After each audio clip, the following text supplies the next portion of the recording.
rapaziada, tudo beleza? O 10 Sextas aqui, mais um podcast especial e hoje com um cara fora de série aí, um ponto fora da curva, Daniel de Oliveira, o destruidor do impossível.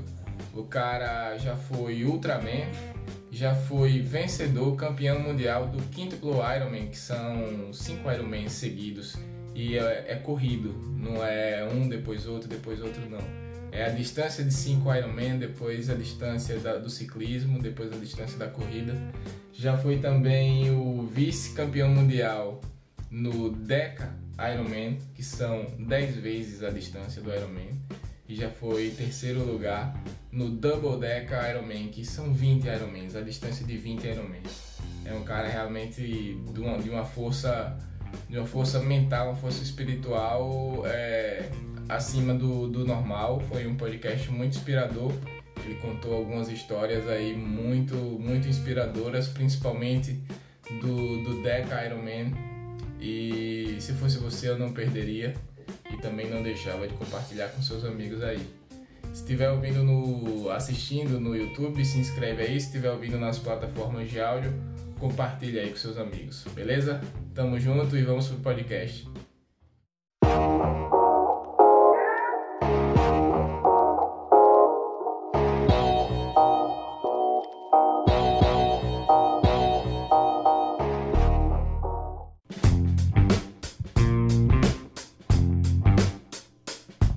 E aí, rapaziada, tudo beleza? Começando aqui mais um podcast.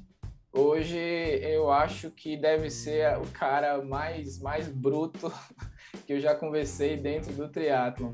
Não sei se ele gosta desse termo de brutalidade, né? Mas o cara deve estar entre os mais resistentes aí, triatletas do mundo. Daniel, muito obrigado pela sua disponibilidade. Como é que você tá? Beleza, Daír, tudo certo? Eu tô legal. Olá para todo mundo que está assistindo, os curiosos do triatlo. Eu não me acho bruto não, cara. Tá bom. Daniel, pra gente começar, assim, eu quero saber de toda a sua história, pelo menos o que você estiver disposto a contar. Mas você se considera um triatleta ou você é um atleta para qualquer coisa qualquer desafio que apareça? A minha modalidade que eu me destaquei foi o triatlo, né? Ultra triatlo, né? Provas maiores do que Ironman. Mas o que eu curto é alguma coisa que me dá um frio na barriga, assim, sabe? Aquilo que parece assim, acho que não vai dar. É isso que me encanta. Então não há restrição, entende? O que eu tenho feito nessa época da minha vida, mais é o ultra triatlon mesmo, e eu vou continuar fazendo isso até bater o recorde mundial, que é o que eu desejo, e talvez venha esse ano ainda. Opa! Mas sendo desafiador, eu tô dentro, entende? Seja qual for o segmento. Show de bola. Daniel, conta um pouco porque eu tava olhando o seu Instagram, né? Eu já te sigo há algum tempo e eu percebi já há algum tempo que você não é aquele biotipo padrão do triatlon, aquele magricelo e tal. E por isso que eu me identifiquei muito com você, porque eu também não sou um cara muito... Eu não sou alto, eu sou baixinho, tenho 1,73 m, mas eu tenho uma estrutura bem pesada, que normalmente, assim... seria mais indicado, a minha composição seria mais indicado para esportes de explosão, de curta duração. Só que eu nunca gostei desses, eu sempre gostei dos esportes de resistência mesmo, apesar de não me considerar um cara muito resistente. Eu gosto da sofrência, digamos assim. Como é que foi começar no esporte para você? Eu nunca fui padrão, porque eu nunca fui bom em nada, assim, né? Nunca tive habilidade esportiva nenhuma, assim. Eu era sempre... Não era gordo, assim, né? Mas era pamonha, assim, sabe? Eu sempre tive a perna grossa, a bunda grande. e desajeitado, né? Sem coordenação. Sempre fui muito limitado fisicamente. E meu primeiro esporte que eu pratiquei foi musculação, quando eu tinha 14 para 15 anos. E aí, na musculação, eu descobri que eu tinha... Não era habilidade, né? Mas a habilidade que eu usei na musculação era a teimosia, né? Porque como eu sempre era muito ruim, ou eu me esforçava demais, ou não dava para fazer. E a musculação foi a primeira coisa que eu percebi que eu podia fazer isso. Se eu me esforçasse mais do que os outros, eu podia ser mais forte do que os outros. E, cara, 1 ano treinando assim, deu uma revolução na minha vida, assim, sabe? Eu virei outra pessoa com 1 ano de treino, mas eu treinava muito, assim, eu era obcecado por treinamento. E isso com ali 14 para 15 anos. Aí, com dos 15 para 16, eu comecei a fazer atletismo de 100 e 200 metros rasos, né? Então, eu tentei ser um velocista, mas eu era o mais lento de toda a equipe, assim, né? Tive muitas humilhações esportivas nessa época, porque eu era muito, muito ruim. E perdia para os iniciantes, assim, né? Tipo, só tava lá junto, assim, só marcava a tabela. E isso sempre me irritou bastante, né? Tipo, não gostava de ficar sendo esculachado, né? E com 15 anos eu ganhei uma bicicleta, e aí essa bicicleta meio que foi a minha liberdade, assim. Eu andava de bike para tudo, assim. Tudo que eu ia fazer, eu ia de bike. Minha família não tinha carro, né? A gente morava bem retirado do centro, de onde as coisas aconteciam. Então, para eu fazer qualquer coisa, eu ia de bike. E aí, nessa época, eu arrumei uma namorada que morava a 23 quilômetros da minha casa. E aí, óbvio que eu ia de bike. Aí fazia e voltava de bike, já eram 46 quilômetros.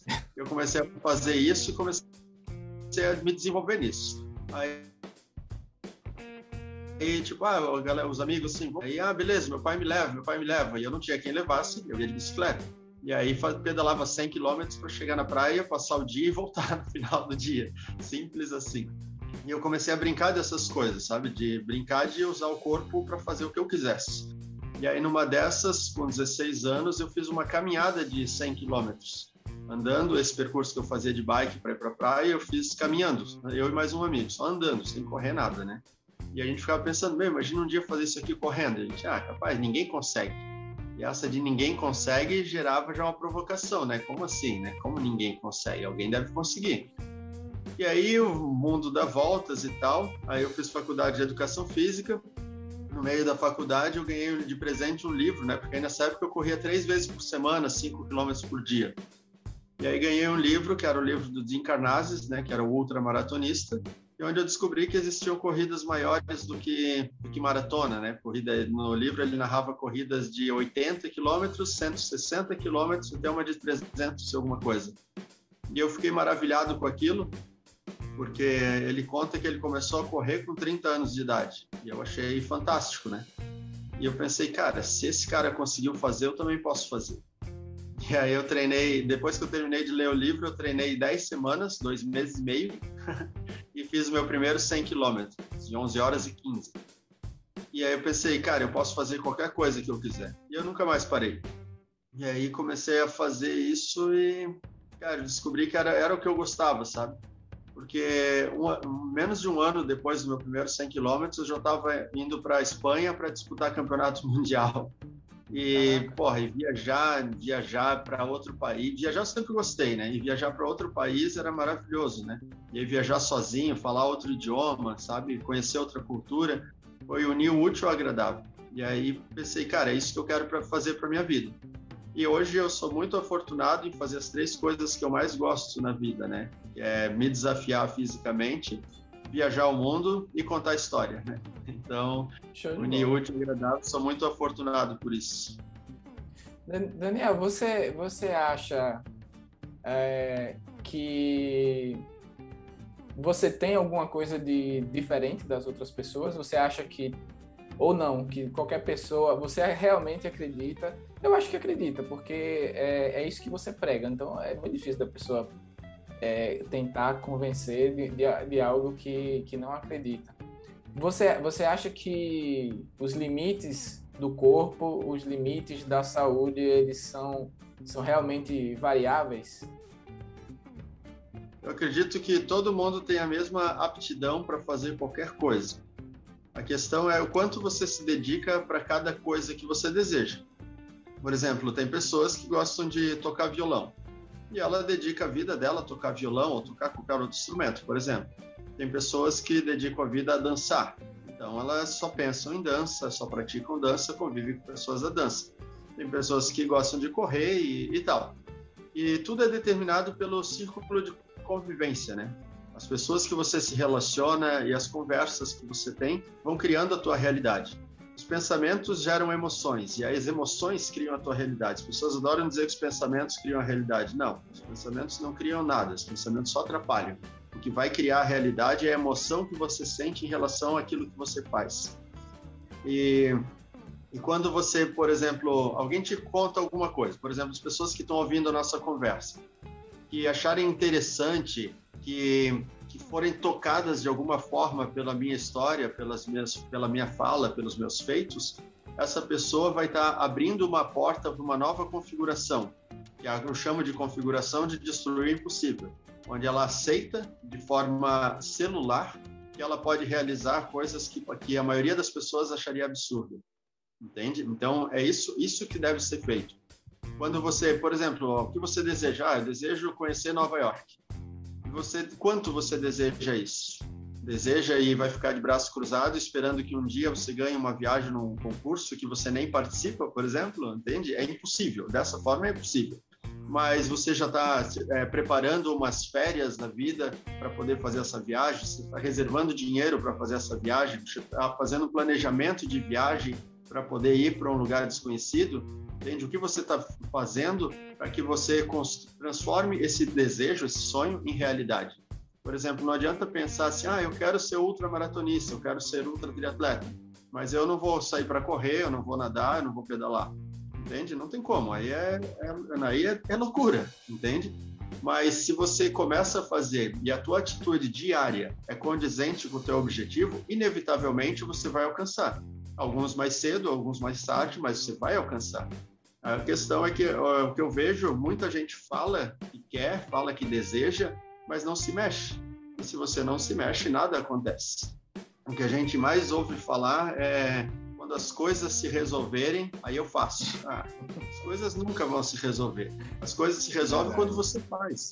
Você precisa fazer, tomar atitude, tomar as rédeas. É assim que faz acontecer, entende? Então, sim, eu acho que qualquer pessoa pode fazer, desde que se dedique, né, que se prepare, que estude, que se direcione para aquilo que deseja. Certo.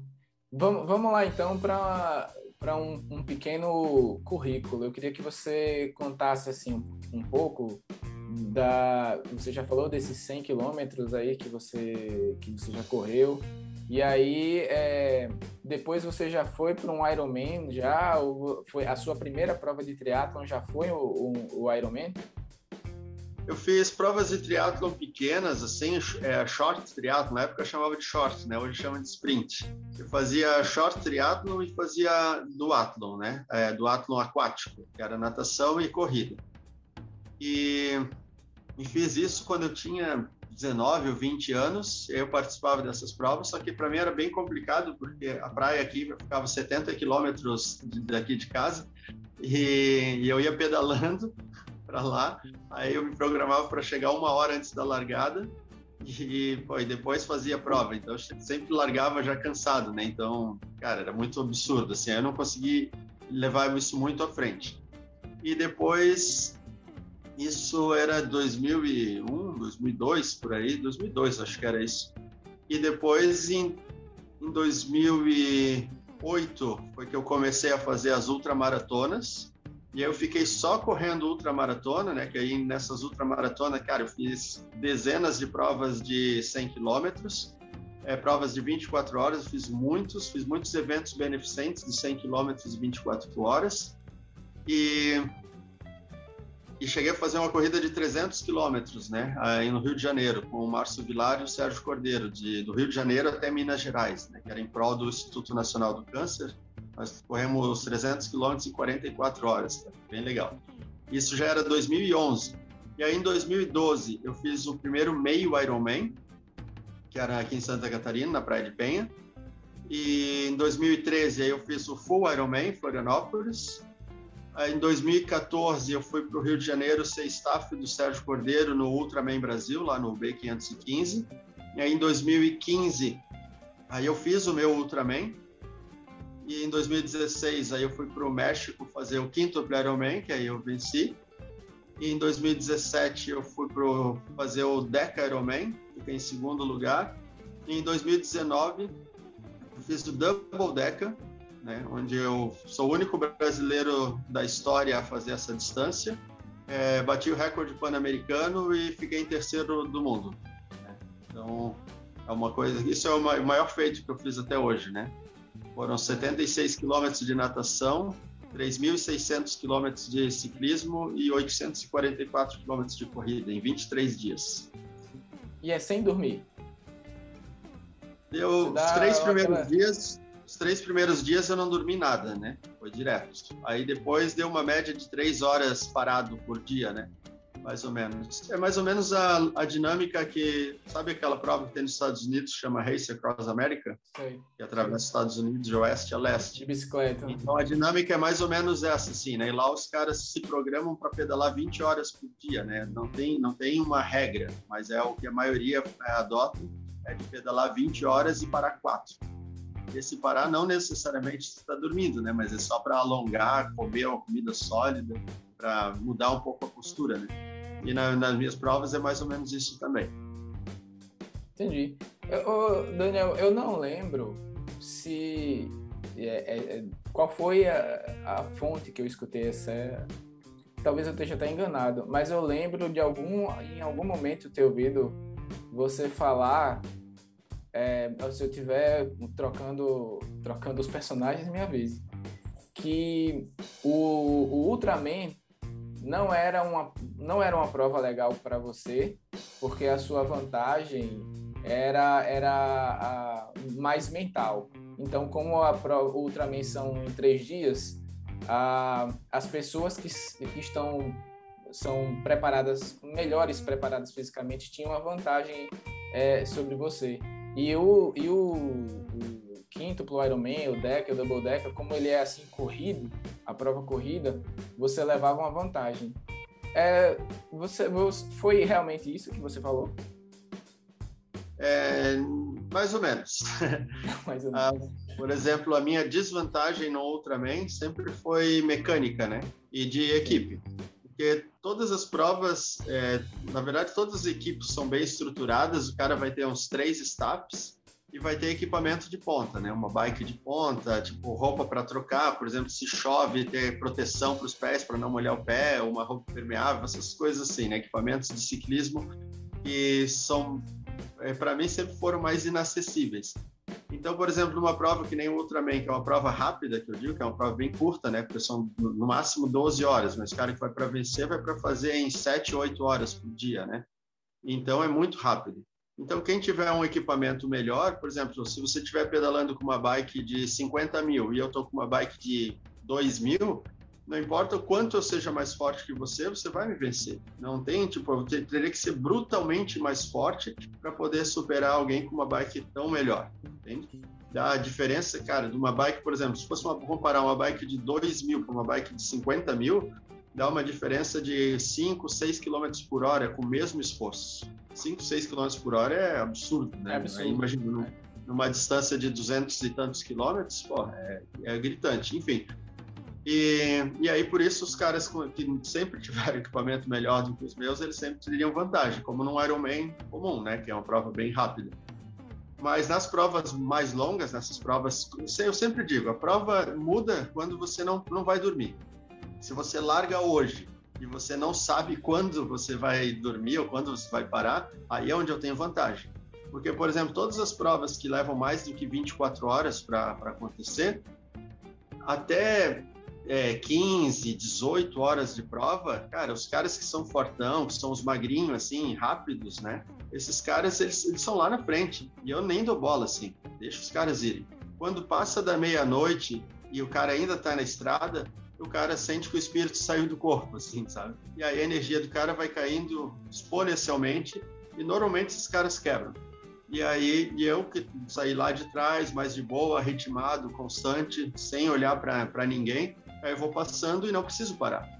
E aí eu divido sempre a corrida em blocos de 6 e 6 horas. Então, nas primeiras 6 horas eu tenho um comportamento, de segunda a 6 eu tenho outro.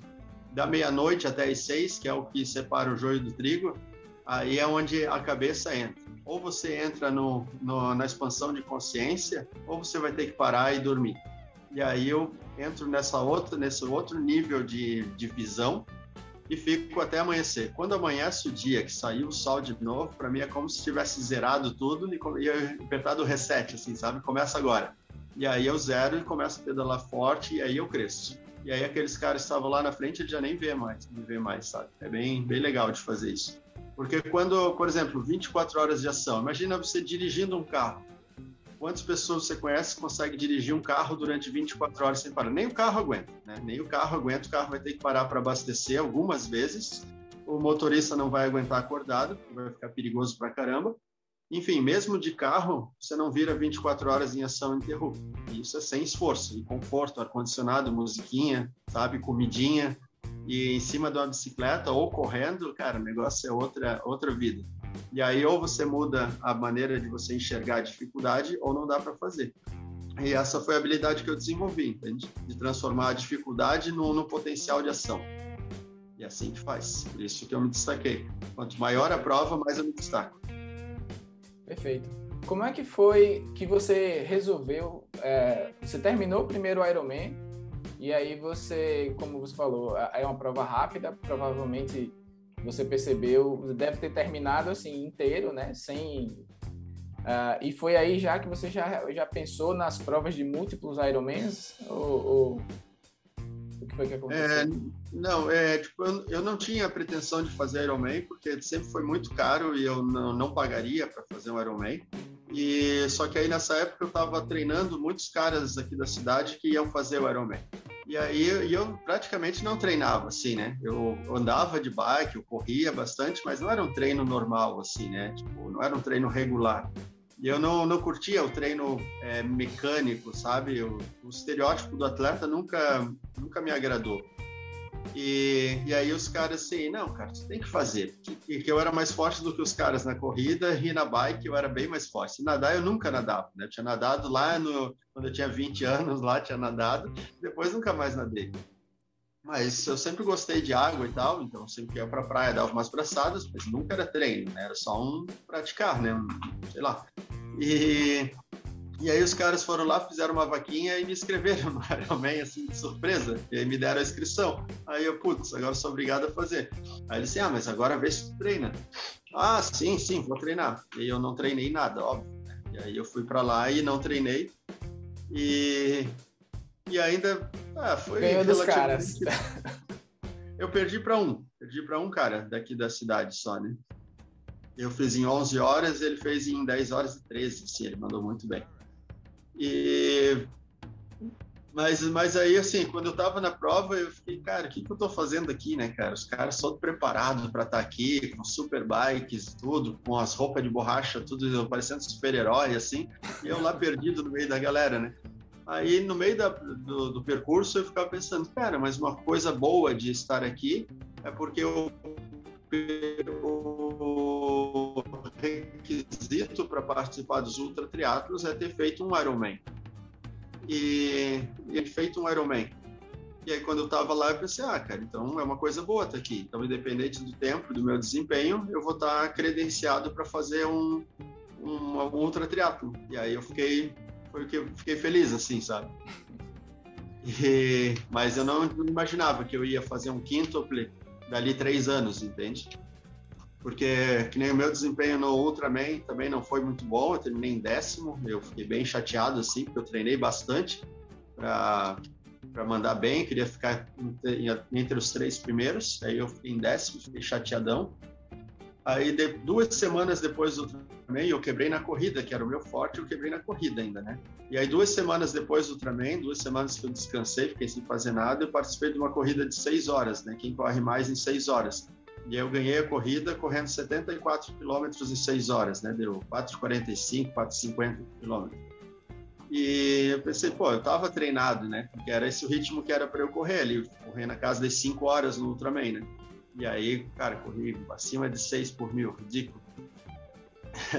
Aí eu não sei, né? Oi? Eu acho um pace interessante. Para 84 quilômetros, pace 6, assim. Não, mas para mim, cara, eu corria 100 quilômetros em 8 horas e meia, né? Eu conseguia correr 100 quilômetros a 5,5, 5,10 por quilômetro. Eu corria muito bem. Eu era muito rápido, assim. E aí eu não pedalei mais, né? O Ultraman foi em abril, eu não pedalei até dezembro. E em dezembro eu peguei a bike e assim, vou ver o que eu consigo fazer. Vou botar um ritmo tranquilo e ver até onde eu consigo ir. E eu consegui pedalar 600 quilômetros e sem sair de cima da bike, 21 horas e 50. Deu 28,5 de média para 600 km. Sem dormir, sem paradinha, nada. Separei acho que 2 vezes para comprar bolinho de carne e chocolate no meio do percurso. Mas era parado assim, de 5 minutos, né? Não chegava a sentar, né? Não chegava a descansar. E eu pensei, cara, como eu consegui fazer isso, eu acho que dá para fazer um quíntuple. E quíntuple eu sabia que seria em 2016 no México, né? E o que me assustava do quíntuple era pedalar 900 quilômetros, porque os 276 do Ultraman já tinham sido bem difíceis, né? Mas aí como eu pedalei aqueles 600 tão bem e não fiquei dolorido, não tive nenhuma sequela que deveria ser inerente de uma distância dessa, né? Aí eu pensei, cara, acho que dá, falta só mais 300 km. Aí eu entrei em contato com o organizador, ele aceitou a minha inscrição e eu fui para lá. E aí eu treinei muito, assim, cara. Treinei muito. Eu fiz corrigir todos os erros que eu tive no Ultraman, eu corrigi para ir para o quinto. E aí deu super certo, né, cara? Deu super certo. E o treino mais punk que eu fiz era o de abstinência de sono. Eu dormia um dia sim, um dia não. Eu trabalhava das 6 da manhã até o meio-dia e ao meio-dia e meio começava a minha natação. Aí eu ia pedalando, né? Ficava 6 quilômetros, o clube que eu nadava ficava 6 quilômetros da onde eu trabalhava. E enquanto eu fazia esse intervalo, eu comia qualquer coisa rapidão, dali do meio-dia até o meio-dia e 15. Aí, enquanto eu trocava de roupa, eu ia comendo alguma coisa, só para não ir em jejum. E aí eu ia para o clube, fazia natação até a 1h30, mais ou menos, né? Nadava em torno de 1 hora. Daí saía para correr e fazia o treino de corrida assim à tarde. Aí dependia do dia, assim, 15, 20 quilômetros no meio da tarde. E aí às 4 ou 5 da tarde eu voltava para o trabalho e trabalhava até às 9 ou 10 da noite. Cada dia tinha um horário diferente, né? E aí quando eu chegava em casa, 10 da noite, ao invés de jantar, tomar banho e dormir, eu jantava, botava roupa de ciclismo e pedalava até as 4 ou 5 da manhã. Aí pedalava em torno de 120, 150 quilômetros na madrugada. E aí ia para casa, tomava um banho, tomava café e ia trabalhar de novo. Caraca! Aí, por exemplo, em 7 dias, eu ficava 3 dias acordado. Entende? Eu dormia 4 dias numa semana só. E isso, a primeira semana foi mortal, assim, parecia que era um zumbi, sabe? Eu não funcionava, não prestava para nada. Na segunda semana eu comecei a me adaptar e a partir da terceira semana eu comecei a melhorar o rendimento. Aí eu comecei a ficar com super audição, super reflexo e aí eu não precisava mais dormir, um negócio bizarro assim. Caraca, eu doido. Deitava na cama, ficava 3 horas assim, eu tinha que levantar, sabe? Eu não conseguia. Mesmo no dia de dormir, eu não conseguia dormir. Aí eu ficava no máximo 4 horas deitado e eu já saía. E aí isso na prova fez muita diferença. Porque eu aguentei ficar 3 dias na prova, fazendo força, sem precisar parar para nada. Sem dormir. Caraca. Aí era uma diferença muito grande. Aí quando terminou a prova, eu terminei 4 horas na frente do segundo colocado, e os caras, ninguém me conhecia, né? Aí eles vieram perguntar como é que eu fiz, que tipo de analgésico eu usei, que tipo de estimulante eu usei, e como que eu não parei. Porque as pessoas sempre param em algum momento.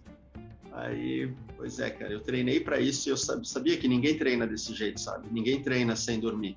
Porque uma que é bem perigoso e outra que é absurdamente difícil, cara. É muito difícil. Nossa. A primeira semana desencoraja qualquer um, sabe? Eu sempre fiz uns treinos muito malucos que eu inventava e os treinos que eu invento até hoje, né?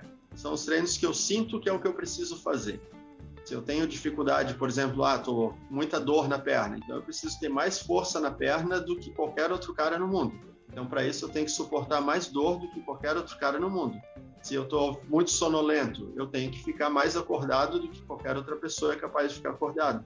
Se eu estou com dificuldade de frio dentro d'água, eu tenho que passar muito frio para transformar a dificuldade em potencial. É isso que eu faço, entende? Aquilo que eu tenho mais limitação é aquilo que eu mais pratico. E aí o resultado vem. Só que é bem difícil, é bem difícil. Então eu estou sempre indo na direção daquilo que me desafia, sempre, sempre. Diariamente, constantemente, 24 horas por dia, entende? E é legal, porque funciona. Daniel, funciona, você usa, porque você é treinador também, você usa... Agora eu não sou mais treinador. Não é mais? Faz 2 anos que eu me aposentei como treinador. Você voltaria a ser treinador para treinar? Eu sei que você tem a sua mentoria, você ensina pessoas além do treinamento, né? Aí era do treinamento físico que eu falo.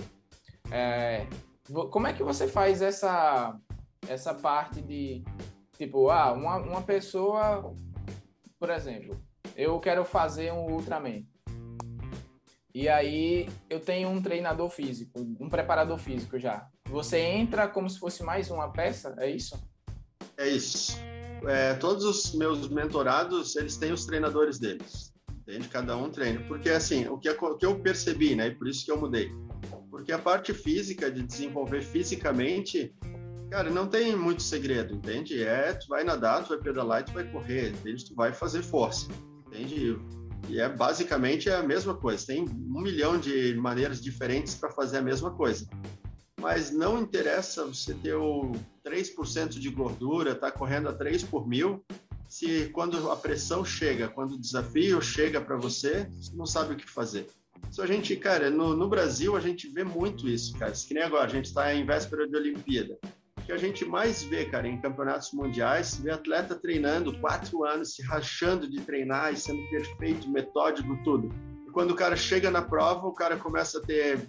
ou o cara se machuca, tipo, vésperas da prova, assim, 2 semanas antes, ou o cara começa a ter problemas gástricos, problemas intestinais na véspera, assim, dias antes da prova, e, que são autossabotagens, entende? E tudo com cunho emocional. O cara não está pronto para enfrentar o desafio que foi apresentado para ele. E aí o que adiantou aqueles 4 anos de dedicação plena se quando chega na hora do combate o cara não sabe agir? Entende? Que a gente sempre vê isso, cara. O que eu mais vejo, atleta de ponta, assim, que eu olho assim, cara, eu queria ter metade do potencial atlético que esses caras têm. Mas o cara chega na hora, o cara amarelo, o cara não consegue fazer. E com a potência física que o cara deveria ser, cara, devia ser matemático o resultado do cara. Só que, cara, tu pode ter uma Ferrari. Se tu não botar um piloto dentro, ela não sai do lugar. E esses caras de 3% de gordura, corredor de 3 por mil, nadador de 1 por 100, ciclista de 40 por hora, muitos deles não têm piloto dentro, entende? São Ferrari sem piloto. E aí, um monte de gente pergunta para mim, mas essas coisas que você fala de preparo mental, isso é só para correr longa distância, não funciona para velocidade. Isso é mais uma crença, sabe? Esses caras que são mais rápidos, eles acreditam que eles estão fazendo o melhor que dá para fazer. E aí o cara já corre a 3 por mil, então ele acha que isso ali é o melhor. Cara, se tu já corre a 3 por mil com a mentalidade que bate na parede, se bota uma mentalidade eficiente, assertiva, tu vai correr a 2,40, tu vai correr nível mundial, entende? Não no nível estado, vai correr nível mundo. E eu sempre falo, cara, tu não tem que pensar em ser o melhor da cidade, em ser o melhor, em ficar pegando medalha em jogos estaduais, cara. Se tu quer um resultado de verdade, quem é o melhor do mundo? Tu é um corredor de 5 km. Quem é o melhor corredor de 5 km hoje? Vamos treinar igual esse cara treina. Vamos fazer o que ele faz. Qual é a mentalidade que ele usa para fazer? Quais são as distrações que esse cara tem que afasta ele ou aproxima ele do resultado que ele busca? Entende? É isso. Os caras querem treinar o mínimo e ter o máximo de resultado. Cara, se tu já é forte fisicamente, tu tem que treinar aquilo que você não está treinado, que é a tua parte emocional, a tua parte mental, entende? Tipo, claro que é muito bom correr a 3 por mil, pedalar 40 por hora e nadar 1 por 100, é muito bom, claro. Só que se você já faz isso, por que você não é o melhor do país disparado? Por que você não é um dos melhores do mundo? Por quê? E eu conheço os caras que fazem isso. E por que não é? Porque a cabeça não está pronta. Não alinhou mente, corpo e espírito. Precisa dar esse upgrade, entende? Só que aí tem o quesito vaidade, orgulho e arrogância, e diz assim, o que esse cara lento acha que pode me ensinar? Um monte de gente pensa isso. Assim, enquanto pensam isso, eu tô lá, sou um dos melhores do mundo no que eu faço, e quantos podem falar isso? Entende? Essa que é a diferença. Não é o argumento que determina se uma coisa é ou não é. É o resultado. Mostra o resultado e a gente vê quem tem mais prioridade. Prioridade não, como é? Autoridade para falar o que está falando, entende? Basicamente exatamente. Isso. E a gente vê alguns atletas profissionais mesmo, né? Que vem voando, aí chega na hora realmente, inclusive no triatlo tem vários atletas que abandonam a prova, né? Exato. Aparentemente, assim, tá 100% pronto, e aí simplesmente não termina a prova. Sim, exato. E aí, o que faltou, né? O que faltou? Faltou treino? Não foi treino que faltou, não foi treino físico, não foi nadar, pedalar e correr. Não tinha a ver com triatlon o que faltou, tinha a ver com vida. Tinha a ver com o indivíduo dentro daquele corpo Ferrari, entende? Corpo Ferrari. E aí, se tu pega um gol 1000 ali, tu pega um golzinho 1000 com um piloto bom ali dentro, cara, dá para fazer um Paris-Dakar. Com certeza. Daniel, eu queria que você contasse um pouco, porque o DECA foi a prova mais difícil, porque eu imagino que tenha sido, porque você se machucou, não é isso? Acho que você machucou primeiro na bicicleta, se eu não me engano, você teve um problema na bike e na corrida agravou, foi isso? Isso, foi a mais difícil, foi a prova que eu estava mais forte, mais preparado, eu fui para bater o recorde mundial, só que eu fui sem staff, né, fui sozinho. Daniel, me desculpa lhe interromper, você vai sozinho, você foi, porque é uma opção, tipo, eu quero ser 100% autossuficiente, porque eu imagino que com o seu currículo, qualquer pessoa faria o que fosse possível para ir de staff seu. Você não teria dificuldade de conseguir staff. É uma opção sua também? Aproveita e fala sobre isso. Não, cara, eu quero staff. Eu precisaria no mínimo 2 staffs, entende? Para fazer uma prova melhor. Mas eu sempre peço. Aqui ninguém pode. Porque eu não posso pagar para a pessoa aí, entende? Só de gastos para participar de uma prova dessas, para um staff, vai ser entre 15 a 20 mil reais, incluindo passagem, hospedagem, alimentação e custo, gastando em dólar, entende? É muito caro. E outra que é alguém que tenha tempo para poder abrir mão do tempo dela para poder ir lá me servir, por exemplo, né? E é bem difícil achar, cara, é muito difícil. E no primeiro ano, lá no quíntuplo, eu tive staff, porque aí eu estava casado, aí foi a minha esposa e um casal de amigos, né? Foram juntos. E aí depois que eu me separei, eu nunca mais tive isso, né? Aí eu sempre sozinho. Mas eu sempre quero staff. Se alguém estiver ouvindo e quiser ir de staff e estiver disposto a arcar com a questão financeira, cara, vai ser muito bem-vindo, vou ser eternamente grato. Mas é isso, não tenho como, eu pagar, porque as minhas despesas eu já pago tudo sozinho, entende? Eu sempre fico esperando um patrocínio, que aí todo mundo diz, como que você não tem patrocínio? Cara, sim, eu também queria saber como não tenho patrocínio, entende? E as pessoas não me reconhecem, entende? Então, eu faço porque eu gosto mesmo, eu quero, é o meu objetivo de vida, entende? Eu quero esse recorde mundial e vou continuar buscando. E com ajuda ou sem ajuda, eu vou fazer o melhor que eu posso com as condições que eu tenho, entende? Perfeito. E aí, que nem no México, lá no DECA, eu fui sem nada, né? Fui sozinho e aí eu percebi como é difícil, né? Fazer sozinho, porque tive erro de cronometragem, contaram as minhas voltas erradas na natação e eu tinha que nadar 38 quilômetros e eu acabei nadando 41 e alguma coisa, deu mais de 3 quilômetros, quase um Ironman a mais, né? De erro, imagina. E aí eu saí em terceiro de dentro d'água e 2 horas atrás do primeiro. Terminei, era 1h da manhã, terminei a natação, demolido de dor, porque eu fiquei tão estressado, porque eu vi que estava errado, assim, né, e comecei a ficar nervoso, irritado, fiquei muito tenso, fiz muita força, e saí todo errado de dentro da piscina, Aí eu pedalei 20 horas, tava com, sei lá, uns 400 e poucos quilômetros pedalado. E aí, quando eu vou ver, eles tinham errado a minha cronometragem na bike também. Aí eu pedi para eles corrigir, aí eles ficaram para verificar. Eu pedalei mais 20 horas, estava com 40 horas pedalado, 850 quilômetros de estrada. E aí, quando eu vou lá olhar, eu estava devendo 150 e poucos quilômetros. Aí eu fiquei muito puto, e aí eu, em cima da bike, comecei a brigar com o organizador, dar de dedo na cara dele, pedalando e brigando, né? E aí eu caí da bike, eu estava pedalando numa parte mais alta, né? E ele estava numa parte baixa, e eu caí nessa parte. E a minha bike não desclipou, minha sapatilha não desclipou, e o meu calcanhar virou 180 graus, eu tive a ruptura parcial do tendão do calcâneo, do pé esquerdo, e na hora eu nem senti, assim, só fiquei puto, a vontade era de jogar a bike no lago, assim, e ir embora. Aí vieram os staffs dos adversários, e aí eles vieram ver o que estava acontecendo, eu falei que estavam me trapaceando, aí o cara que está atrás de mim, o staff do cara que está atrás de mim, fica contando as minhas voltas para saber a distância do atleta dele para mim. E o cara que está na frente fica contando para ver o quanto eu estou me aproximando. Então, eles tinham tudo na prancheta ali marcado. E eu não tinha ninguém para fazer isso, para marcar as minhas. A minha era só o meu velocímetro, que era um velocímetro analógico. Também não tem margem de erro, porque é o tamanho da volta, não tem. Como o GPS, às vezes buga, né? Mas o analógico não tem como bugar. Ele pode até dar menos, mas nunca vai dar mais, né? E aí eles conferiram, e o que estava marcado nos caderninhos deles era exatamente o que estava marcado no meu velocímetro. A gente mostrou para o organizador, ele pegou minha bike, passou no sensor e viu que o sensor não estava passando, não estava lendo a minha bike. Aí ele falou, não, o que marcar no teu velocímetro eu vou aceitar como certo, pode pedalar sem se preocupar.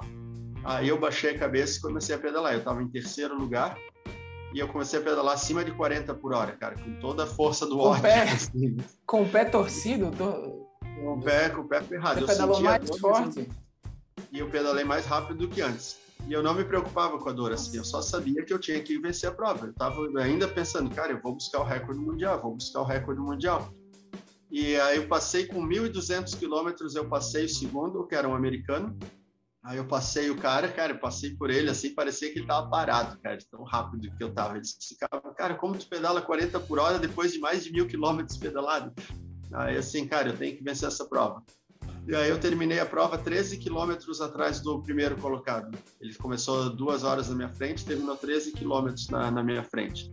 E aí eu tinha 422 quilômetros para correr, eu pensei, é óbvio que eu vou pegar 13 quilômetros, cara, eu vou pegar ele antes dos 100, eu já pego ele. Né? Mas você estava com o pé, eu não estou entendendo essa parte, como é que é isso, cara? Sim, aí a problemática é que quando eu fui tirar a sapatilha e botar o tênis, aí eu fui olhar para minha perna. E aí eu entendi porque eu estava sentindo dor, porque da minha panturrilha até o meu calcanhar era uma coisa só. E aí os mexicanos falavam a pata de elefante do brasileiro. E aí vieram os médicos e aí eles falaram, acabou a tua prova, porque você não vai nem caminhar com o pé desse jeito. Aí eu comecei a chorar e eu falei, então não tem o menor problema, porque eu não vim aqui para caminhar, vim aqui para correr. Aí eles começaram a rir e aí eles disseram, isso é impossível, você vai sentir uma dor insuportável. Aí assim, que eu vou sentir muita dor, isso eu sei, mas que é insuportável nós vamos descobrir. Aí assim, só me consegue um tênis que caiba no meu pé, porque o meu tênis não cabia no meu pé. Eu calço 42, né, não entrava o tênis. Aí veio um cara e me trouxe um 44, um Roca 44. E aí eu falei, agora vocês vão ver um cara correr 422 quilômetros com uma perna só. Aí eles ficaram olhando, é impossível, eles falavam. Só repetiam, é impossível. Eles, impossible. E aí mas mesmo assim, ninguém... é você que decide se você continua ou não, é isso? Não, eles ficaram olhando para ver que eu não ia conseguir, sabe? Tinham 3 médicos, assim, 2 americanos e um argentino. E eles ficaram olhando e falaram, não vai conseguir, tu não vai andar, né? Aí, cara, eu botei o pé e comecei só com a perna direita, assim. Aí eu usava a esquerda só para apoiar. E aí eu corria mancando, assim, todo errado. E eu corria, assim, 120 quilômetros. Quando deu 120 quilômetros, o meu pé, eu pisei e o meu pé escorregou.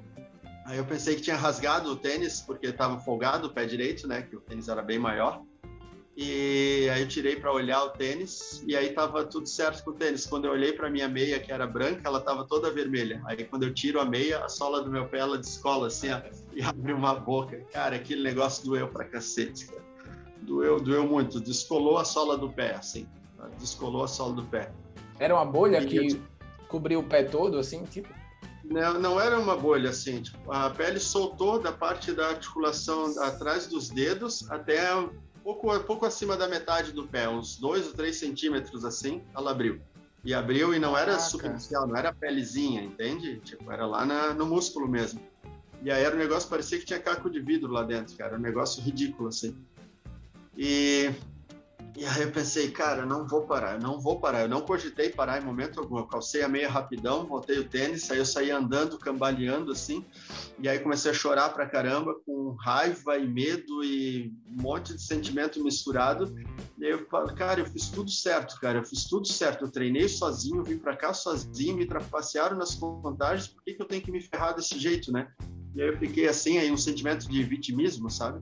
E aí nesse sentimento de vítima, eu penso, cara, esse sentimento não me ajuda em nada, não tem como eu sair daqui com isso. Aí tem umas técnicas que eu faço que é para entrar no estado de presença plena, para eu tirar todos os pensamentos que atrapalham e eu olhar só para aquilo que realmente importa.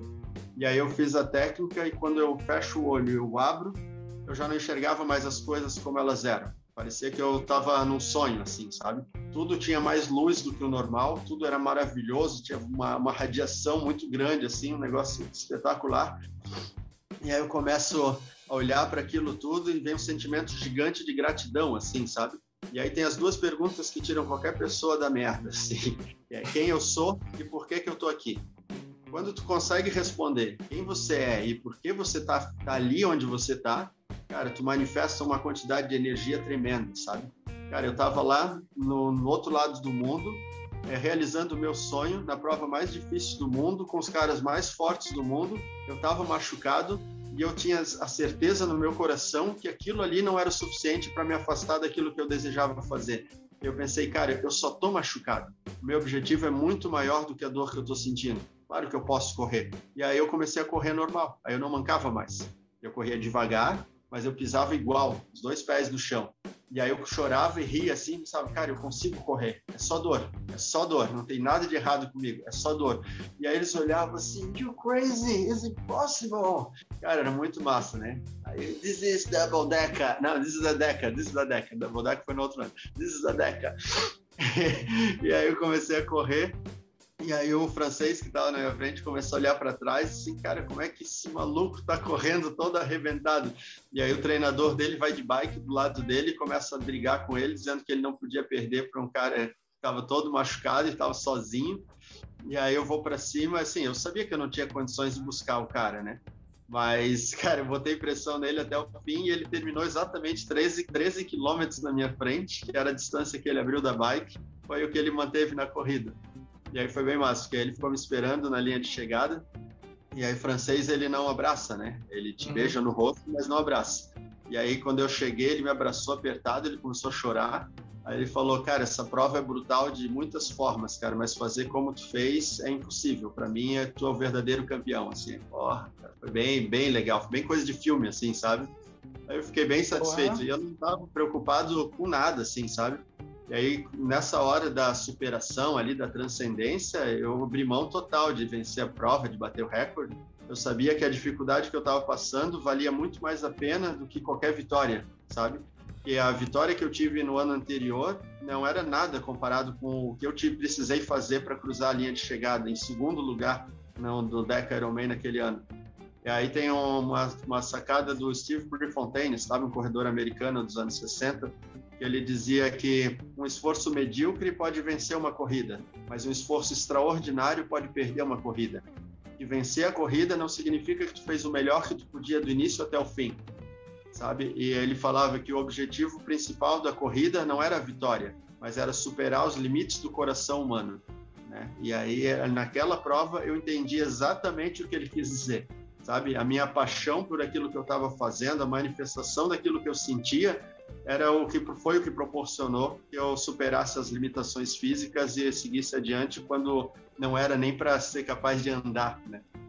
E no dia seguinte eu não andava, cara. No dia seguinte eu não conseguia andar 10 metros, assim. Foi bem legal. Bem legal. Sim. E, cara, realmente é muito impressionante isso, né? Eu fui staff de um amigo meu no UB. no Ultraman Brasil. E eu vi muitas dessas superações também, assim, lógico, guardadas as suas devidas proporções, né? A gente está falando de uma prova relativamente curta, né, para o desafio que você fez. Mas é fantástico realmente quando essas coisas acontecem. E aí me diz uma coisa, cara, nem depois... eu imagino que a questão do patrocínio é complicado, porque eu acho que eu acho que a gente pode chamar de nicho, né? O seu nicho dentro do esporte é pequeno, teoricamente. Aí para as marcas, normalmente, é mais uma questão de mercado, porque mesmo depois de uma história dessa, você ainda ter essa dificuldade de conseguir patrocínio para outras provas realmente porque o cara gosta mesmo, faz porque ama, não é porque... Sim, para mim é o meu estilo de vida, entende? Eu não vou parar de fazer, sabe?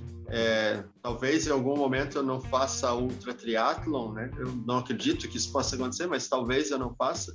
Mas eu quero fazer para sempre e não fazer, tipo, correr 10 quilômetros 3 vezes por semana. Fazer coisas realmente desafiadoras, né?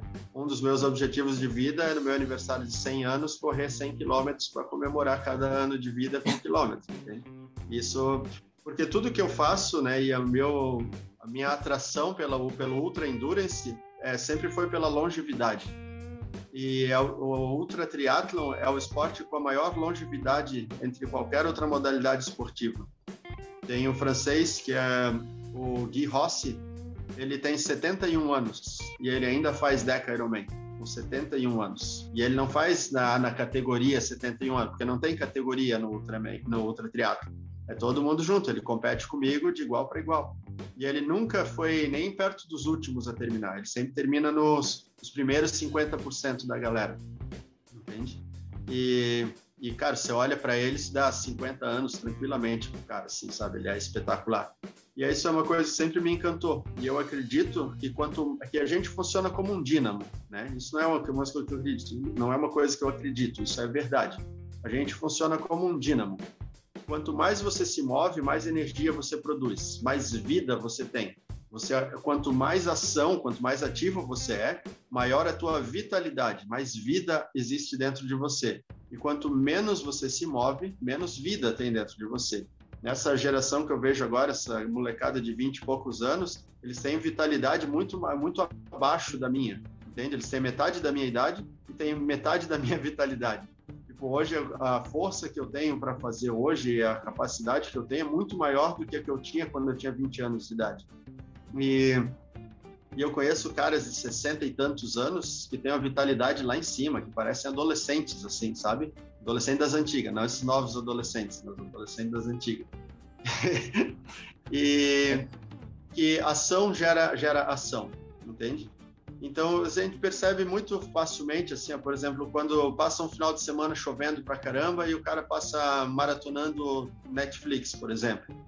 Aí chega na segunda-feira, o cara se sente um lixo, assim. O cara vai trabalhar arrastado, o cara parece estar pesando 200 quilos e vai assim, segunda-feira, aí vai assim, lamentando a vida.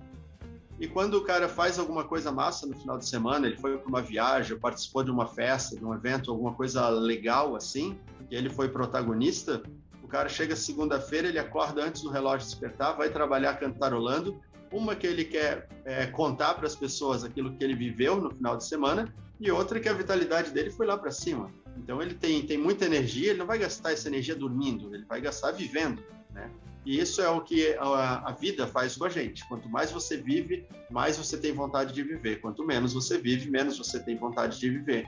E nessa época de pandemia, onde as pessoas ficaram presas dentro de casa, era muito nítido isso, sabe? Quanto mais a pessoa ficava trancada em casa, mais ela sentia que nada fazia sentido e que tinha que ficar cada vez mais presa e vai perdendo capacidade intelectual, capacidade física e vontade de viver. E as pessoas que não assistiam TV e iam para a estrada para treinar, para fazer o que fosse, as pessoas não conseguiam entender como alguém ficava trancado dentro de casa, que era o meu caso. Eu não deixei de treinar, eu acho que eu deixei de treinar 2 dias, quando estourou o negócio da pandemia, que eu achava que a polícia ia prender se fosse para a rua, né? E aqui, graças a Deus, a gente não teve isso, né? E eu treinei todos os dias. Como é que você fazia para treinar durante Eu treinava normalmente na madrugada, porque eu não queria que as pessoas me vissem para ficar apontando, sabe? Porque como aqui na cidade eu sou bem conhecido, as pessoas iam ficar dizendo que eu estou incentivando as pessoas à exposição. Então eu treinava meio que escondido assim, mas não deixava de fazer. E era uma opção, né? Começar a treinar meia-noite. Entende? Aí passava o dia dentro de casa, e aí quando escurecia era bem treino de lobisomem, assim mesmo. E em 2020 eu fiz 15 Ironman. Em 2020, que nada aconteceu, né? E... Como assim 15? Tipo assim, seguidos ou tipo, eu faço um hoje, aí daqui a uma semana faço outro? Eu fiz de todo jeito, cara. Eu fiz um duplo na Flórida em março, né? Antes de estourar a pandemia estourou dia 18 de março, a prova foi dia 10 ou 11 de março, não lembro bem. E aí eu voltei para o Brasil, bem no dia que estourou a pandemia, eu estava no aeroporto. E depois, em maio, aí eu fiz um Ironman em Floripa, seria o Ironman de Floripa, aí eu fiz um simulado, né? Para comemorar a data. Aí isso foi em maio. E em junho eu fiz um Ironman no sábado e um no domingo. Em julho eu fiz um triplo contínuo, a distância somada de 3 Ironman. E em agosto aí eu fiz um quíntuple contínuo, onde eu fiquei a 3 horas do recorde mundial, um triplo contínuo de treino, que foi o dia mais frio do ano aqui, tava 3 graus, cara, não tinha uma alma na estrada, tava só o doido do Daniel. E fiz a melhor natação da vida, nadei em 5 horas e 40, 19 quilômetros, 1,40 por 100. E aí agosto, aí setembro eu não fiz. Acho que aí em outubro eu também não, e aí em novembro aí eu fiz um Ironman de treino e fiz o Ironman de Cozumel. E foi isso. E eu não parei. E aí, foi um ano bem movimentado. Sim, eu aproveitei a inércia para transformar em movimento, entende? Porque aí eu fiquei trabalhando muito, aí eu comecei a trabalhar totalmente só online mesmo, né? Não atendia mais ninguém presencial.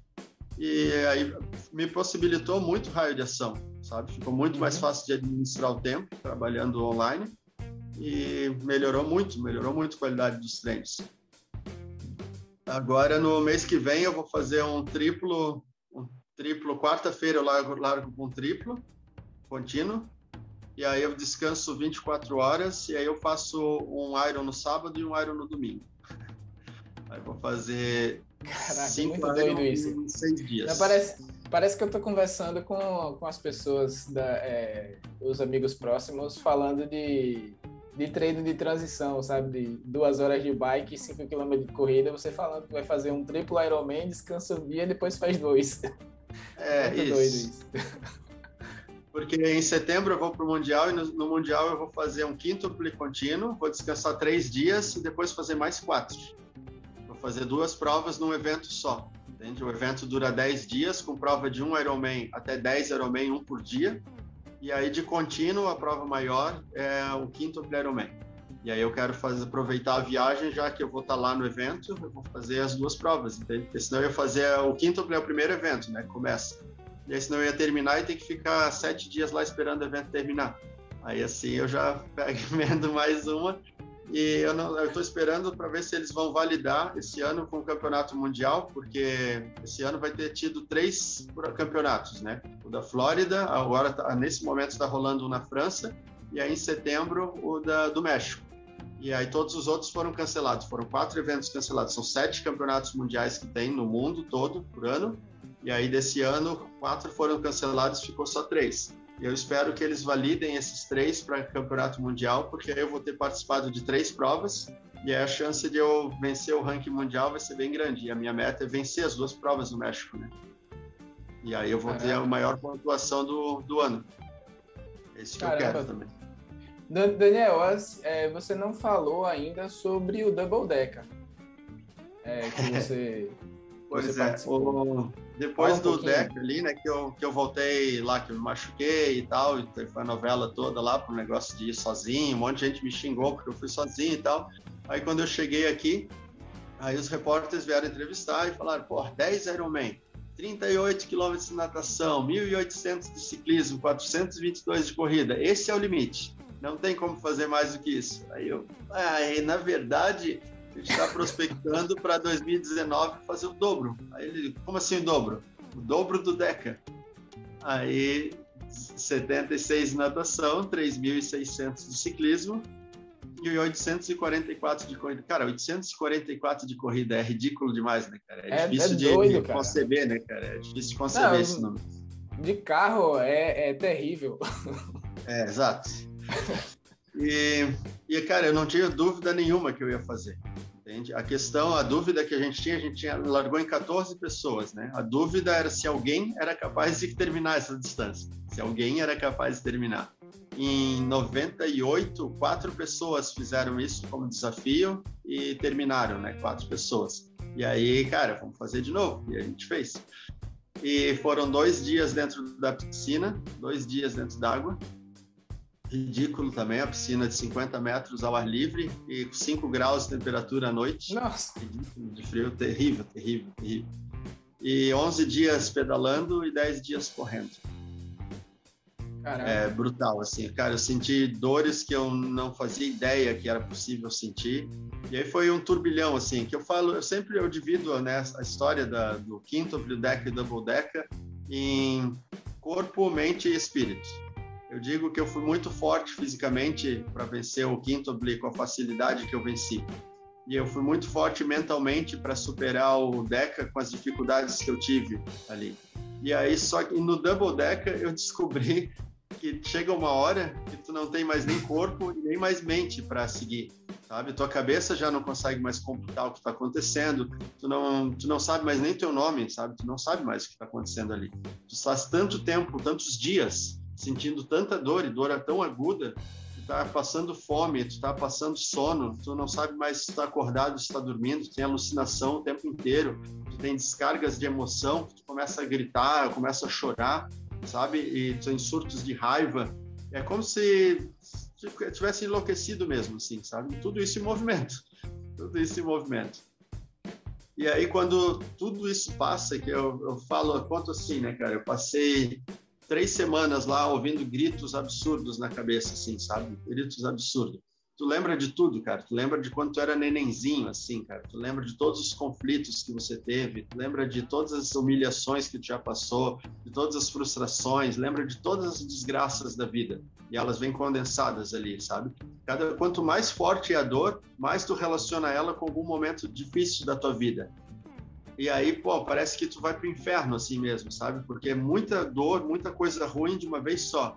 E aí vem um outro você, que é aquele você que é esperto, aquele você que sente, que eu digo que é o você divino. Ele olha para todas as desgracenças e aí ele te faz lembrar que cada desgracença que tu enfrentou na vida, você manifestou mais energia para superar ela, por isso que você chegou até aqui. Então, não importa quantas desgraças você passou na vida, você sempre prevaleceu as dificuldades e por isso você chegou nesse momento aqui. E aí, quando você condensa a força e a habilidade que você precisou usar a vida inteira para chegar onde você chegou, aí o resultado é gigante, cara. E aí tu percebe que nenhuma dificuldade é grande o suficiente para impedir você de fazer aquilo que você deseja. E aí, puf, vem o silêncio. Assim. Aí, nesse silêncio, vem um sentimento de paz absurdo. E aí é como se tu não tocasse mais no chão. É como se eu imagino que como se tivesse morrido, assim, sabe? E aí vem uma calmaria, cara, é surreal. Foi o sentimento mais absurdo que eu já senti. Tipo, euforia de vitória, adrenalina, essas coisas assim, eu senti muitas vezes já na vida. Mas essa paz, esse silêncio, assim, lá foi a única vez, assim. Então, eu tenho muita vontade que tenha de novo uma prova dessa para que eu possa sentir isso de novo, assim, sabe? Me colocar em uma situação dessa. Doido, né? Sim. É uma situação realmente que você, tipo, a preparação já é extrema, imagina o dia, né? O dia não, né? Durante a prova. Tem uma curiosidade do double deca. É complicado, viu? Daniel, você deve ter acompanhado, eu sei que a gente tem tempo, né, e tal, mas me diz uma coisa, assim, lógico, essa é uma última informação, assim, que eu queria de você, mas é lógico, se você tiver mais tempo para contar mais história, fica à vontade. Eu queria que você me comentasse sobre o Iron Cowboy, que ele fez 101. Eu imagino, assim, que seria muito legal colocar vocês dois, assim, tipo, bora ver quem desiste primeiro. O que é que você acha dessa ideia? Muita gente vinha perguntar, vinha mandar os posts dele para mim durante os 100 dias, assim, né? Muita gente. Cada vez que saía uma notícia, assim, uma reportagem maior a respeito dele, a galera mandava para mim, assim. E aí tem um monte de pessoas que não gostam de mim, e eles chegavam a fazer comentários, que eu ia lá na página do Iron Cowboy lá e comentava com ele, e aí as pessoas botavam assim, isso sim é destruir impossível. Aí assim, que as pessoas preferem torcer pro gringo do que torcer pro cara que é de casa, assim, né? Enfim, cara, é um baita feito que ele fez, não tem como criticar, assim. Muita gente critica porque, que ele usou a marca Iron Man e não pode, aí tem uma especulação que ele ia ser processado por causa disso, eu acho uma bobagem. E outra que, ele estava pegando vácuo na bike, umas coisas assim, falando, não tem comprovação, apesar de ele mostrar todo dia o relatório do que foi feito, os ritmos e tudo, tinha um monte de gente falando que não valia. Assim, cara, sempre vai ter gente para falar mal, né? Mas, cara, é tanta coisa admirável que ele fez ali, cara, que não tem como te criticar, entende? Eu acho que não homologa como recorde mundial, porque não é um evento competitivo, né? E para ser homologado recorde mundial tem vários critérios que precisam ser feitos, mas é uma façanha humana sem precedente. Eu não sei se eu faria 100 dias em ação. Eu preferiria fazer 100 Ironman contínuos, não fazer um por dia. Entende? Preferia pegar... Entendo mais ou menos, assim. Eu preferia somar as distâncias lá, 3.800 quilômetros de natação, né, que seria, né, isso, né, 3.800 vezes 100, 3.800 quilômetros de natação, e nadar isso, quantos dias leva para nadar isso, depois pegar lá os 180 mil, 18 mil quilômetros de ciclismo, né, 18 mil, 1.800. Deixa eu abrir a calculadora aqui. Beleza, os milhares de quilômetros de ciclismo. Não faz a menor diferença também, né? E fazer tudo de uma pegada só, assim, sabe? Eu ia preferir fazer dessa forma. Mas assim, o mais difícil, cara, que eu falava para minha namorada, assim, cara, o mais difícil do feito dele não era a ação física dele, era a quantidade de pessoas que ele conseguiu juntar para estar junto com ele, sabe? Cara, eu ficava olhando assim e pensava assim, cara, o cara realmente deve ser uma pessoa espetacular. E porque assim, tanto o apoio dentro da família, que se ele terminava, ele já ia lá para massagem, um monte de gente cuidando dele, assim, e tal, né? Tipo, porra, é uma estrutura, cara, invejável, assim, sabe? Cara, eu queria ter 10% da estrutura que ele tinha para fazer as minhas coisas, assim, sabe? E a quantidade de gente que tinha nadando com ele de manhã ali, que era frio pra caramba, né? E o pedal ali, que era difícil, e a galera ficava junto, assim, pô, isso ali eu achei o mais massa, assim, cara. E eu ficava pensando, cara, se eu fosse fazer isso aqui, ia estar eu, talvez mais um ou dois ali, sabe? Que iam estar junto. Os outros iam estar tudo em casa falando mal, assim, falando que não vale e tal, assim. Essa é a mentalidade do Brasil, assim, sabe? Tipo, as pessoas não fazem e ainda falam mal de quem faz. E aí isso é um negócio que eu não vou dizer que eu invejei, assim, mas admirei de ele conseguir juntar tanta gente para apoiar ele naquilo que ele está fazendo. Isso comparando com a minha dificuldade para conseguir um staff para ir para uma prova, entende? Mas assim, e outra coisa que eu digo e que vale a pena salientar, que ele não é um ultra triatleta. Não interessa que ele fez 100 Ironman, porque ainda assim são Ironman. Não é para ser ultra triatleta, tem que fazer pelo menos seu dobro. Assim como o Ultraman não é um ultra triatlo. Entende? Se for um Ultraman contínuo, aí é ultra triatlo. Se for um duplo Ironman contínuo, é ultra triatlo. Entende? Mas para ser ultra triatlo tem que ser pelo menos o dobro. E aí a galera, porque ele é o Ultraman, ultra triatleta. Não é. É um Ironman, fez muitos Ironman. Só isso. Entende? Entendi. Que não deixa de ser fantástico também, né? Não, é fantástico, é fantástico. Não, quero deixar bem aqui Mas ficou caracterizado. claro, nem se Eu preocupe. admiro o cara e tal, mas não é ultra triatlo. Inclusive, quando eu falei assim, começar vocês dois assim para ver quem desiste primeiro, é porque eu imagino que como você tem essa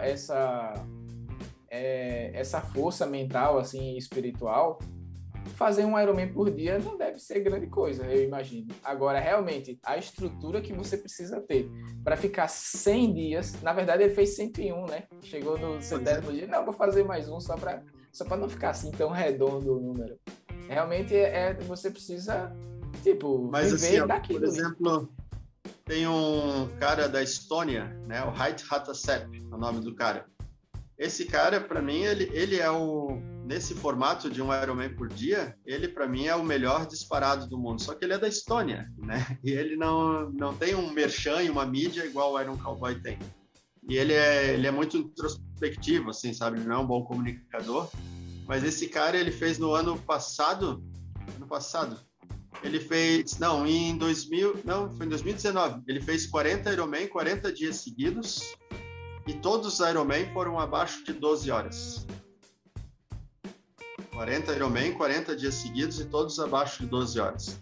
E aí, isso foi em 2019, no ano passado, ele fez 40 maratonas, 40 dias seguidos, e todas as maratonas abaixo de 3 horas. Caraca.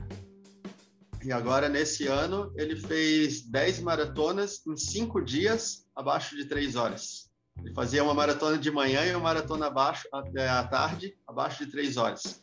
Cara, isso é espetacular, entende? Só que não tem mídia para valorizar esse cara do jeito que ele merece, sabe?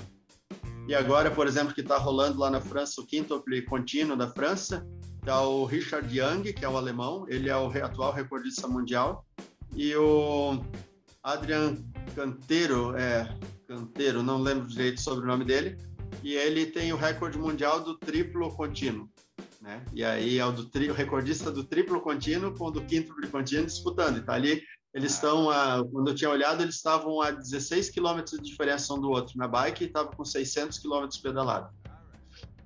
E aí eu tô só contando, assim, porque a minha meta lá no México é fazer em 70 horas, né? O recorde é 71 horas. Aí fazer o quíntuplo em 70 horas. É o quíntuplo esse que você quer fazer. Esse é o quíntuplo contínuo. Eu fiz em 76 horas no ano passado, né? Eu quero cravar 70, só que em 76 horas eu parei 4 horas ainda. Eu tava sozinho, aí tava bem frio, aí eu parei nos 3 dias, né? Deu 3 dias e 4 horas. Eu parei 1 hora no primeiro dia, 2 no segundo, e uma no segundo e 2 no terceiro. Não, você falou aí que eu parei 4 horas, eu pensei que você tinha parado 4 horas em cada dia. Não, né? No percurso inteiro você só parou 4 horas. No percurso inteiro. Em 3 dias eu parei 4 horas. Caraca. Às vezes eu não sei nem o que comentar. Tá? Eu acho realmente uma coisa excepcional. Né? Fantástico mesmo. Daniel, eu sei que você tem o seu horário aí. Eu queria, assim, pra gente finalizar, porque, tipo, só em conversar e só em ouvir as suas histórias, eu tenho hoje 1h30 de ciclismo, só tava com preguiça aqui. Não, acabou a preguiça, eu vou terminar aqui e vou montar aqui a bike para pedalar, sem desculpa. Eu queria que, assim, pra gente finalizar, que você deixasse aí uma mensagem para... Porque o público do meu canal, do Triatlon de Boa, é por isso que o nome é de Boa. Não é nem relacionado à performance, porque eu conheço pessoas que só se divertem, né, só curtem o triatlon se for para ir ao seu limite. A questão do de boa é fazer porque você está curtindo aquele processo, e não para impressionar um, para impressionar outro. E aí eu acho que a sua visão do esporte tem muito a ver com a minha audiência, entendeu? Eu queria que você deixasse aí um recado para essa galera. E se você já quiser começar a divulgar os próximos eventos para a gente ver aí se consegue um staff. Sim. Cara, o que eu gosto de dizer para a galera, assim, que ouve, que se sente inspirada de alguma forma pelas coisas que eu falo e pelas coisas que eu faço, é que aquilo que tu sente no fundo do teu peito é o caminho que tu tem que seguir, entende? Eu sempre digo que a bússola da felicidade tá no frio da barriga que você sente quando você pensa em algum objetivo. Você pensou em alguma coisa, deu um frio na barriga, cara, é lá que você tem que ir, é lá que você vai se realizar, que você vai ficar satisfeito com a tua existência, né? E que se você tem algum sonho que ficou guardado na gaveta, que você acha que não tem grana para realizar, ou que já está velho demais para realizar, ou que precisa de ajuda para realizar, cara, eu vou te dizer que a hora de realizar é agora, entende? Se você deixa para amanhã, esse amanhã pode virar uma semana, pode virar um mês, um ano, 10 anos, e pode nunca acontecer. Então, se você sente que tem que fazer alguma coisa, faz. Porque quando você faz aquilo que está no fundo do teu peito, você está justificando a tua existência nesse planeta. Esse deveria ser o objetivo de todas as pessoas que existem. Fazer aquilo que expressa o que elas realmente são. Para mim, por exemplo, fazer triatlon não é uma prática, uma modalidade esportiva. Para mim é uma obra de arte. Fazer triatlon é uma obra de arte, porque é a maneira que eu encontrei para expressar o que eu sinto. Eu tenho tanta coisa dentro de mim que eu não consigo falar, mas quando eu estou na estrada, quando eu estou dias a fio, quando eu estou acordado, quando eu estou sentindo dor, quando eu estou exposto, aí eu consigo demonstrar aquilo que tem dentro de mim. E isso é uma maneira genuína de saber o que é real e o que é ilusão. O que você está fazendo por vontade, por escolha, e o que você está fazendo só porque é obrigação ou só porque alguém espera que você faça. Tudo que for do fundo do coração é genuíno teu, faz parte da tua essência. É você dizendo para você o quanto você se ama. E tudo que você faz por obrigação é você negligenciando a tua própria vida e o teu futuro. Então, cara, agarra o teu sonho, agarra aquilo que te faz sentir amor, aquilo que te faz sentir feliz e luta por isso com toda a tua energia, com toda a tua força. Essa é a mensagem que as pessoas precisam ouvir e essa é a atitude que as pessoas precisam tomar. Agora, no final desse mês, dia 23 para 24, eu estou organizando uma corrida de 100 km, que é o percurso foi o meu primeiro 100 km, que é uma corrida de Blumenau, aqui onde eu moro, até Bombinhas, a praia de Bombinhas. Em linha reta, assim, aí corre 50 km em perímetro urbano e 50 km dividindo BR, né, rodovia, e percurso de praia. E a largada é meia-noite, que foi o meu primeiro 100 km, eu larguei à meia-noite. E o tempo limite é de 12 horas, chegando na praia de Bombas, aí chega num hotel beira-mar, bem legal, bem bonitão, assim. E, cara, é um percurso maravilhoso e todo mundo vai estar iluminado, assim, e tal. É uma corrida com um carro de apoio, né? Então, cada corredor tem um carro à sua disposição para fazer o cuidado dele, a proteção e fazer a alimentação, hidratação, sempre de acordo com a estratégia de cada atleta, assim. E eu estou organizando eventos agora, cada 2 meses, fazendo um evento desse, é uma coisa que me deixa muito feliz, né? Eu fiz no mês passado o Iron Penha, e aí tinha múltiplas distâncias, né? Desde 10 km de corrida até o Ironman completo. E aí nesse eu fiz a opção presencial e virtual também, que veio gente do Brasil todo participar, achei muito legal, assim. E são coisas que me deixam muito feliz de poder servir de caminho para pessoas que querem se desbravar. E uma coisa interessante desses meus eventos é que as pessoas que participam são todas pessoas fora da curva, assim, sabe? Pessoas que chegam atrasados e já vão para a janelinha, assim, sabe? E aí, por exemplo, tinha um cara que ele treinou 2 semanas e fez um meio Ironman. Treinou 2 semanas, cara. Comprou uma bicicleta assim, cara, eu vou fazer esse negócio aí. Eu acho que um amigo meu tá vendendo uma bike. Comprou uma bike de R$500, uma Caloi daquelas antigonas, Caloi 10, e fez com a bike assim, nadou com a roupa de surf velha lá, assim, toda errada, e fez o negócio, cara. E, porra, terminou felizão e tal, sem sequela. Tinha uma menina também, ela andava de bike em São Paulo, e aí fazia ali longão de 40 quilômetros, e ela treinou 35 dias e veio para cá e fez o meio Iron também. Foi a primeira vez que ela nadou no mar na vida, ela nadou aqui em Penha, e, cara, e terminou ilesa, sem sequela, com sorrisão no rosto, já planejando para fazer o Full Iron em novembro oficial aí. Olha só que espetacular. Cara, muita gente assim, sabe? Muita gente assim. E quando você faz uma configuração mental, você muda a tua programação, a maneira de você encarar as adversidades, cara, o teu desempenho atlético muda de uma forma absurda, sabe? Eu tenho muita curiosidade de ver um atleta de nível aplicando essa mentalidade. O que esse cara é capaz de fazer, sabe? Porque essas pessoas que normalmente me procuram são pessoas que têm um sonho muito grande, mas que veem em si muita limitação, assim, ou estão acima do peso, ou já estão com idade bem avançada, né? Ou não têm experiência nenhuma de natação ou de ciclismo normalmente, né? E elas têm que aprender a modalidade para ir praticar aquilo que eles, assim, cara, eu acho que ia ser muito massa fazer isso. E eles vão lá e fazem, entende? Teve uma menina que eu acompanhei por 8 meses, cara. Ela tinha 132 quilos. Em 8 meses, ela foi para 86 quilos e ela fez o Ironman completo. Ela aprendeu a nadar, aprendeu a andar de bicicleta em 8 meses e fez o Ironman em 16 horas, de 132 para 86 quilos. E terminou beleza também, sabe? Porque muita gente fala assim, tá pulando etapa e vai se machucar e tal. Cara, se for com a mentalidade normal, se for dando Ctrl+C, Ctrl+V em planilha de treino, assim, provavelmente vai se machucar.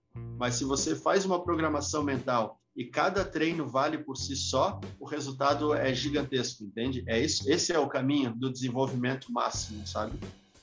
E minha prova é em setembro, que é o 5º Ironman contínuo no México, dia 18 de setembro.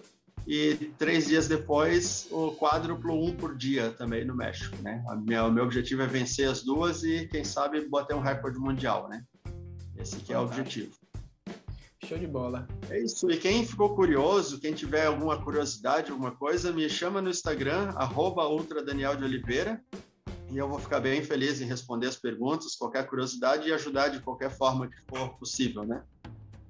Massa. Muito obrigado, Odair, pela oportunidade, pela participação aqui, pelas perguntas. Gostei muito de conversar contigo, de te conhecer. E, cara, se tu tiver um sonho, uma ambição aí de fazer algo fora da curva, que as pessoas dizem que tu é louco por querer uma coisa dessa, vamos conversar e vamos materializar isso. Sim. É aí que a gente foi feito. Nem se preocupe que a gente ainda vai conversar, sim. Que ótimo. Eu vi lá que o teu curso tá fechado agora, né? Mas eu vou entrar lá na lista de espera. Sim, isso também. Eu lancei o curso online, né? Que é o que eu faço na mentoria. Aí eu disponibilizei ele online para poder alcançar mais pessoas, porque a mentoria tem o limite físico, né? Não tem como atender todo mundo, né? E aí no online dá para atender, né? E agora em julho vai sair o segundo grupo, né? Segunda equipe. Uhum. E mais ou menos a cada 2 meses vai abrir uma nova equipe, assim, né? Show de bola. Cara, e os resultados são bem legais, assim, cara. É muito contundente, sabe? Todo mundo traça um objetivo no início e todo mundo realiza esse objetivo no final de 2 meses. E aí isso é bem legal, porque às vezes o cara pensa assim, daqui 2 anos vou fazer um Ironman. Tá maluco, cara, 2 anos, cara. Se tropeçar o pé e der a cabeça no meio fio amanhã, cara, vai fazer o quê daqui 2 anos? Não, cara, traça uma data palpável aí, 2 meses. 2 meses eu acho ótimo, 3 meses no máximo. E vai atrás, cara, vai atrás, constrói a tua realidade. É isso, quanto aquilo é relevante para você, né? Se é realmente relevante, você vai manifestar os recursos necessários para realizar aquilo. Mas se aquilo, é só para fazer uma tatuagem na panturrilha, não, então joga para daqui 5 anos, então. Entende? Mais ou menos isso. Entendi. É isso aí, Daniel. Muito obrigado pela companhia, pela disponibilidade. Foi uma conversa muito inspiradora, né? Como eu falei, eu já seguia antes. Você já me inspirava com os posts e pretendo sim aí a gente continuar. Alguma coisa aí a gente vai conversar ainda e eu quero... Vamos conversar. Porque eu tenho alguns desses sonhos que eu mesmo no momento eu não acredito. Mas eu sei por que eu não acredito, entendeu? Eu sei que eu não estou tendo a capacidade aí no momento, né? Alguma Sim. coisa aí eu acho que vai ser bem útil. Obrigado por esse tempo que a gente conversou e qualquer coisa aí é só chamar que a gente tá aí para colaborar com o que for possível. Que ótimo, que ótimo. Gratidão, Odair, e obrigado a todos que vão assistir esse vídeo agora. Dá um joinha aí só para dar um print aqui. Valeu. Aí, Valeu, pessoal, você Cadão. que está assistindo no YouTube, eu vou deixar na descrição os links do Daniel.